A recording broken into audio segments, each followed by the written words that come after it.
رسول اللہ صلی اللہ علیہ وسلم نے فرمایا خیر الناس من ينفع الناس، کہ لوگوں میں سے، یہاں پہ مسلمان کی بات بھی نہیں ہو رہی ہے، لوگوں میں سے کمال کا انسان، کمال کا شخص وہ شخص ہے جو لوگوں کے لیے فائدہ پیدا کرتا ہے، جو لوگوں کے لیے آسانیاں پیدا کرتا ہے، یہ اللہ کی نظر میں کمال کا انسان ہے، اور اس کا یہ عمل کمال کا عمل ہے۔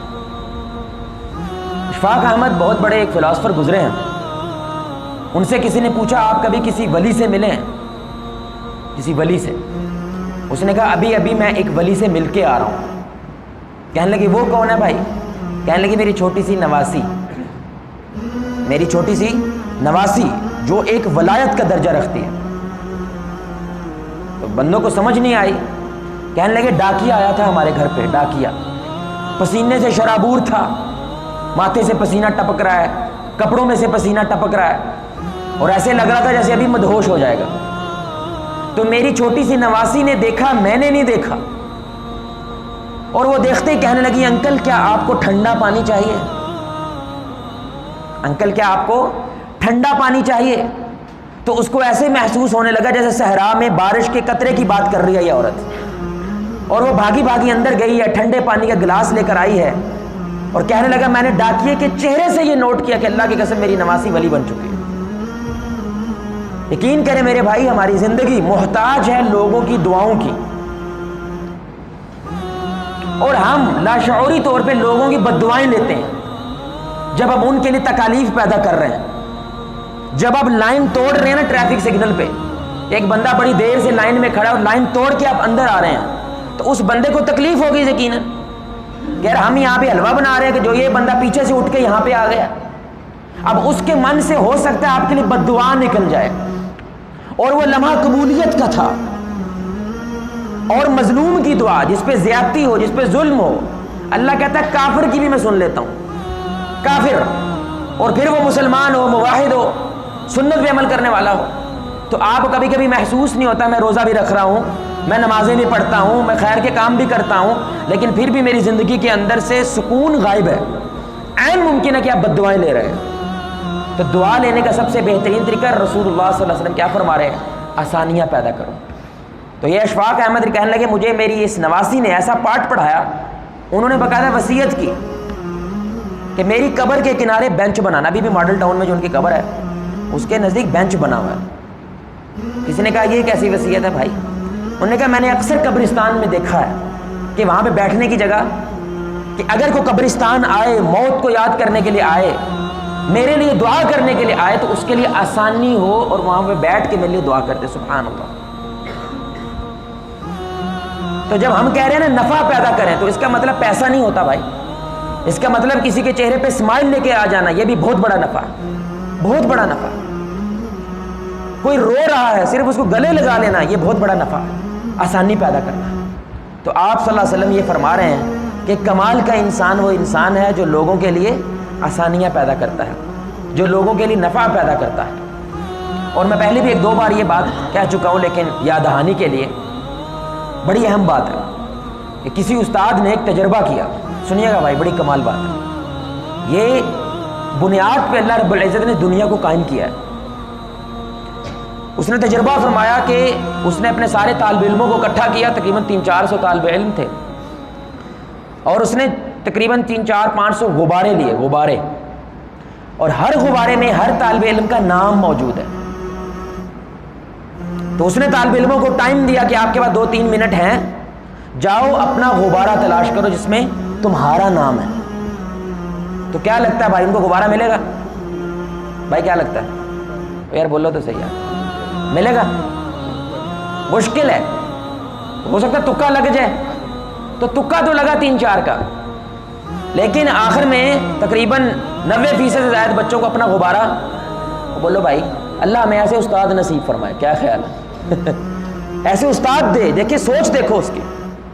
تو بچوں کو سمجھ نہیں آئی ہے کیا پیڑ پا لیا اس بندے نے، انہوں نے کہا استاد یہ سمجھ نہیں آئی ہے کیا کر رہے ہیں آپ، ٹائم ویسٹ کر رہے ہیں ہمارا۔ اس نے کہا بچے صبر کرو، ابھی تجربہ ختم نہیں ہوا۔ اس نے اگر میں تمہیں یہ بتاؤں کہ تم 1 منٹ سے بھی پہلے اپنا غبارہ ڈھونڈ لو گے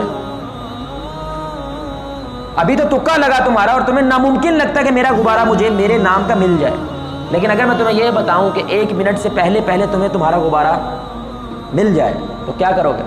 کہنے لگے امپاسبل ہے، ناممکن ہے۔ اس نے کہا پھر سنو، جاؤ کمرے میں دوبارہ جاؤ، جو بھی غبارہ تمہارے ہاتھ میں آئے، جس کا بھی نام آئے، وہ نام بول دینا۔ وہ نام کیا کرنا؟ بول دینا۔ تو جس کا ہوگا وہ تمہارے پاس آ جائے گا، اور جس کا تمہارا غبارہ جس کے پاس ہے وہ تمہارے پاس آئے گا، تمہارے پاس جو غبارہ ہے وہ اس کے پاس چلا جائے گا۔ اور تقریباً 20-30 سیکنڈ کے اندر سب بچوں کو اپنا اپنا غبارہ مل گیا۔ لیکن بچوں کو ابھی بھی سمجھ، اور ہو سکتا ہے آپ کو بھی ابھی سمجھ نہیں آئی، ابھی گیم کیا پڑھ رہی ہے۔ اس نے کہا وہ غبارے وہ آپ کی خوشیاں ہیں، اپنی اپنی خوشی ڈھونڈنے جاؤ گے بھائی، تقریباً امپاسبل ہے، ناممکن ہے۔ لیکن جو بھی خوشی تمہارے ہاتھ لگ جائے اس کا اعلان کر دو، اس کو بانٹ دو دوسرے کے ساتھ۔ تو اس طریقے سے لازمن ہے کہ تمہیں تمہاری خوشی مل جائے اور دوسروں کو ان کی خوشی مل جائے۔ یہی سب سے بہترین طریقہ ہے اس دنیا میں خوشی حاصل کرنے کا، وگرنہ تکا تو لگ سکتا ہے، خوشی نہیں ملے گی۔ سبحان اللہ۔ اکیلے زندگی گزارنا چاہتے ہو، صرف اپنے خاندان کو سوچ کے گزارنا چاہتے ہو، صرف اپنے گھر کا سوچ کے گزارنا چاہتے ہو، تو 8-10-15% تو مل سکتی ہے، لیکن باقی اکثریت جو ہے وہ ان خوشیوں سے، ان چیزوں سے محروم ہو جائے گی۔ یہی مطلب ہے رسول اللہ صلی اللہ علیہ وسلم کی حدیث، خیر الناس من ينفع الناس، کہ سب سے بہترین کون ہے؟ جو لوگوں کے لیے نفع پیدا کرتا ہے۔ ایک شخص نے خواب دیکھا نا کہ جنت ہے اور جہنم ہے، لیکن اس نے ایک عجیب چیز دیکھی کہ جنت میں ایک گول میز لگا ہوا ہے اور اس کے آڑے دوڑے لوگ بیٹھے ہیں، اور سامنے سوپ کا پیالہ پڑا ہے، بازو ہیں کونی نہیں ہے۔ بولو میں بازو ہے لیکن مطلب کیا ہوا؟ پی نہیں سکتے۔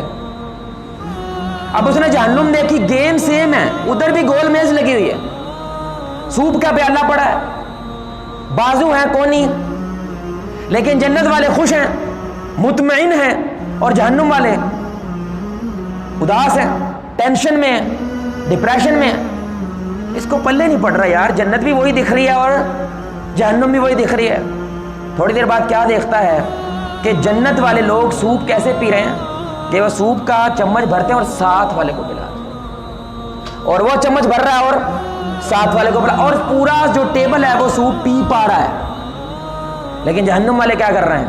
صرف اپنا سوچ رہے ہیں۔ وہ چمچ بھرتے ضرور ہیں لیکن منہ تک آتا، وہ ایک دم سے اٹھتا ہے، اعوذ باللہ کہتا ہے اور کہتا ہے مجھے خیر الناس من ينفع الناس کی سمجھ آ گئی ہے بھائی کہ خود غرضی جہنم ہے اور دوسروں کے لیے آسانی پیدا کرنے والا جنتی ہے۔ اللہ اکبر۔ تو میرے بھائی، رسول اللہ صلی اللہ علیہ وسلم کی ان باتوں میں بہت بڑی حکمت ہے، یعنی کہ یہ ایک بات ہی ایک پورے کا پورا لیکچر ڈیمانڈ کرتی ہے۔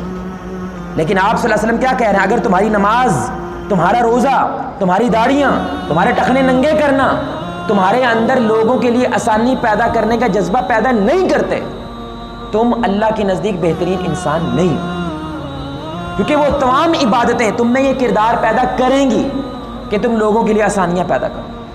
یقین کرو، کبھی کبھی نا رستے پہ ہم کھڑے ہیں نا، 7 دکان ہے جس کو ہم ڈھونڈ رہے ہیں، لیکن وہ دکان والا بتاتا 7 ہے یار، اور جب نا 15-20 منٹ تھک کے ادھر آتا ہے نا، کتنی تکلیف ہوتی ہے یار، تو دس دے تیرے نال ہی ہے، اور سانو ٹائم نہیں ہے صاحب، اور راہ دس دے رہی ہے یار، تو نے انج ہاتھ مارنا سی بس کہ ادھر ہے بس۔ چھوٹی سی آسانی آپ کو جنت تک لے کے جا سکتی ہے۔ صحیح حدیث ہے، صحیح مسلم کی حدیث ہے، رسول اللہ صلی اللہ علیہ وسلم نے فرمایا میں نے جنت میں ایک شخص کو ٹہنیوں سے کھیلتے ہوئے دیکھا۔ وجہ کیا تھی؟ رستے پہ درخت گرا پڑا تھا، لوگوں کو پریشان کر رہا تھا، تو اس نے کیا کیا؟ لوگ تو گزر رہے ہیں، نظر انداز کر رہے ہیں، لیکن یہ گیا ہے، کلہاڑی لے کر آیا ہے اور درخت کی ٹہنیاں کاٹ کر رستہ صاف کر دے، اس وجہ سے اللہ نے اس کو جنت دے دی۔ اب بھائی درخت کا گرنا زیادہ بڑا مسئلہ ہے یا گٹر کا؟ بولیں، یہ اسلام کا اصول ہے، جتنا مشکل کام اجر بھی اتنا بڑا ہوتا ہے، یعنی گرمیوں کی فجر اور سردیوں کی فجر کے اجر میں فرق ہے۔ نماز تو ایک ہی ہے لیکن سردیوں میں یقیناً مشکل زیادہ ہے، تو جتنی مشکل بڑھتی ہے اتنا اجر بھی۔ تو درخت کم از کم صاف تو ہوتا ہے نا، اور گٹر وہ تو بیماری پیدا کر رہا ہے، بدبو پیدا کر رہا ہے۔ اور یاد رکھیں آپ جتنی مرضی اچھی سوچ رکھ لیں، اگر آپ کے ارد گرد بدبو ہے تو آپ لازماً برا سوچنے لگ جاتے ہیں، یہ فطرت ہے۔ اس لیے ہمارے نبی صلی اللہ علیہ وسلم نے اور اسلام نے کہا ہے کہ صفائی نصف، تاکہ صاف ماحول ہوگا تو صاف سوچو گے۔ تو یہ پہلی میرے بھائیوں اور دوستوں کمال شے ہے، وہ کیا ہے؟ آسانیاں پیدا کرو، مشکلیں نہ بناؤ، آسانیاں بناؤ۔ ایک صحرا کے اندر نلکا لگا ہوا تھا، نلکا، سبحان اللہ، اور نلکا گیڑنا وہ مشکل تھا، کافی دیر بعد پانی آتا تھا اس میں۔ تو ادھر نا ایک گھڑا پڑا تھا، اس میں پانی تھا اور ساتھ رکا تھا کہ بھائی میں نے گھڑا بھر دیا ہے پانی پینے کے بعد، اب تم آؤ تو گھڑا بھر دینا، کیونکہ یہاں سے پانی نکالنا مشکل ہے۔ یہ بھی آسانی ہے۔ اب آپ بتائیں جب ایک بندہ تھکا آ رہا پیچھے سے یار اور ٹھنڈا پانی مل جائے اس کو، دعا نکلے گی کہ نہیں نکلے گی؟ اور ہمیں ان دعاؤں کی ضرورت ہے۔ سلجوق سلطنت تھی نا، اس کے اندر پراپوگنڈا کیا گیا، بادشاہ تک پیغام پہنچایا گیا، ملک شاہ، اس تک یہ پیغام پہنچایا گیا کہ آپ کا جو وزیر اعظم بنایا ہوا ہے نا آپ نے، اس نے مدرسے میں لوگ بہت زیادہ بھر دیے ہیں، ہمارا بڑا پیسہ لگ رہا ہے وہاں پہ، تو اس کو سمجھائیں ہمیں پیسے جنگوں کے لیے ضرورت ہے، وہ مدرسے بھر رہا ہے۔ اس نے بلا لیا اپنے وزیر اعظم کو، اس نے کہا ابھی یہ کیا گیم پڑ رہی ہے، ہم جنگوں کے لیے پیسہ اکٹھا کر رہے ہیں اور تم سارا مدرسوں پہ لگا رہے ہو۔ کہنے لگا جہاں پہ آپ کو جنگ میں لڑنے کے لیے فوجی چاہیے، وہاں پہ آپ کو وہاں ان کے پیچھے کرنے والے دعاؤں والے بھی چاہیے۔ ایک فوج وہ ہے جو آپ کے لیے دعائیں کرے، اور ایک فوج وہ ہے جو جنگ میں آپ کے لیے لڑے۔ ہمیں ان دونوں کی ضرورت ہے۔ ہم جو چاہے کر لیں، جب تک اللہ کی رحمت نہ ہم جیت سکتے، اور ان دعاؤں سے اللہ کی رحمت ہونا زیادہ مواقع، زیادہ چانس پیدا ہو جاتا ہے۔ اس لیے ہمارے مسلمانوں کا محاورہ ہے، محاورہ بنا ہوا ہے، کیا کہتے ہیں ہم ملنے کے بعد بھائی جب الوداع کرنے لگتا ہے، کیا کہتے ہیں؟ کیا کہتے ہیں بھائی؟ دعاؤں میں یاد رکھنا، محاورہ ہے، کیونکہ ہمیں پتہ ہے، ایمانی حوالے سے ہمیں پتہ ہے کہ دعا جو ہے آپ کی ہر شے کو بدل کے رکھ سکتی ہے، کایا پلٹ کے رکھ سکتی ہے، سبحان اللہ۔ تو پہلی بات بھائی کیا کریں؟ آسانی پیدا کریں، مشکل پیدا نہ کریں۔ آپ کی بیوی کو ایام حیض آئے ہوئے ہیں، پیریڈز آئے ہوئے ہیں، تو کیا کرو؟ اگر غیروں کے لیے ہمارے نبی کہہ رہے ہیں کہ آسانی پیدا کرو، تو گھر والوں کے لیے تو 4 گنا کرو۔ تو جس دن اس کے ایام آ جائیں اس کو کام ہو، بولے میں کام نہ کرو بھائی، کم از کم 1-2 روز ہے، اس کو درد ہوتی ہے، تکلیف ہوتی ہے، جذباتی حوالے سے وہ پریشان ہوتی ہے، تو آسانی پیدا کریں، مشکل نہ پیدا کریں، تم کمال ہو جاؤ گے۔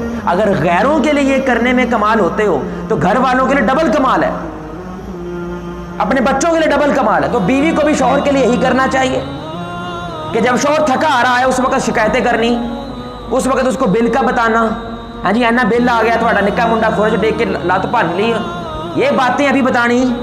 آسانی پیدا کرو، پہلی مریا آیا ہو۔